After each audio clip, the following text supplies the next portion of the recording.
Hey YouTube! Today I wanted to do a breakdown on Skywest Airlines.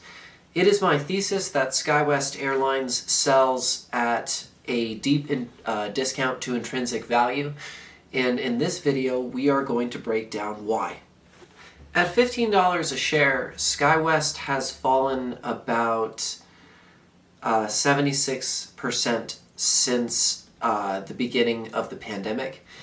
And it pushed it down all the way to a $775 million market cap, which is a huge discount both to its equity and its earnings. Skywest sells at about 4 times earnings if you take earnings from the last 2 quarters and project them out, and it sells at about 0.32 of book value of equity. I found this business going through all of the businesses that I could find that were well below their equity and were also things that were still profitable. And Skywest is something that had fallen quite a bit during COVID. It had fallen over 50%, but it had recovered following the end of the lockdowns.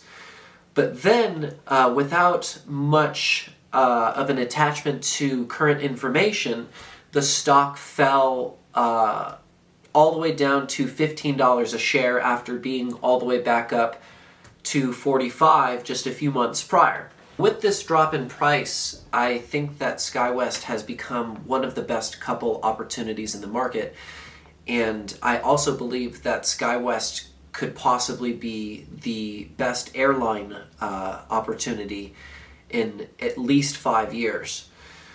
And I know that based off of looking back and seeing what sort of deals were available for every single other airline that I could find in the US market.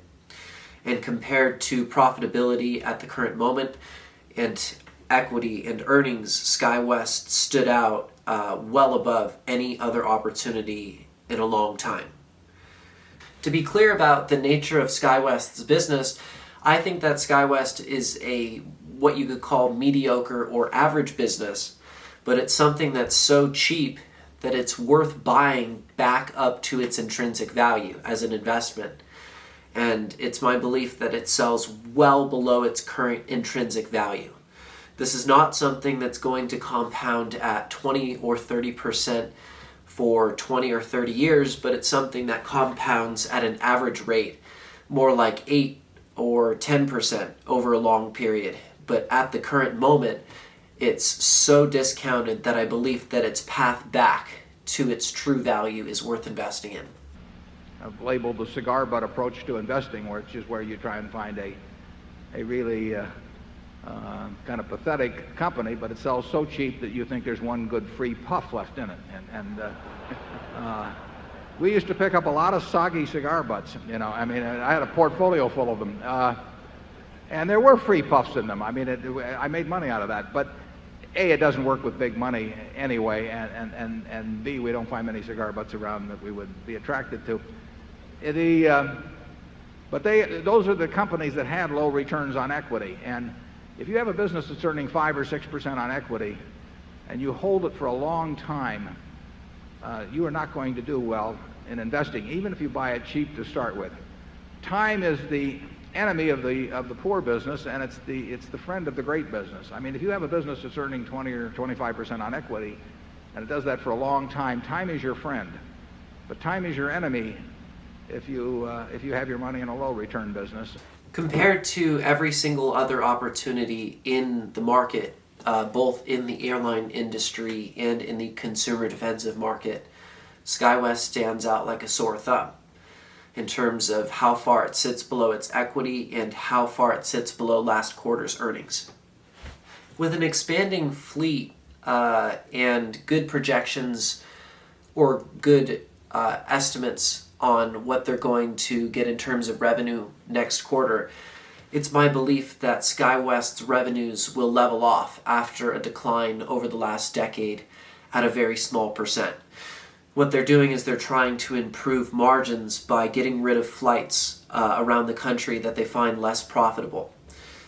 And so if we look at the balance sheet or the 10Q for SkyWest, we're looking at current assets of $1.2 billion. We're looking at total other assets of $7.5 billion. And one thing that I want you to notice with the balance sheet is that they don't have any goodwill or intangibles. It's all tangible property. And even though they have a lot of assets compared to their current assets, that's something that's relatively common with airlines. As other airlines like American Airlines and United run at much larger ratios than SkyWest. And if you look at the industry, SkyWest actually maintains a relatively healthy balance sheet. And then one thing to note off the balance sheet is the fact that SkyWest benefited from a grant during COVID, which kept their equity intact. The government gave them free money, essentially, in exchange for the idea that they would pay payroll continuously so that people wouldn't lose their jobs.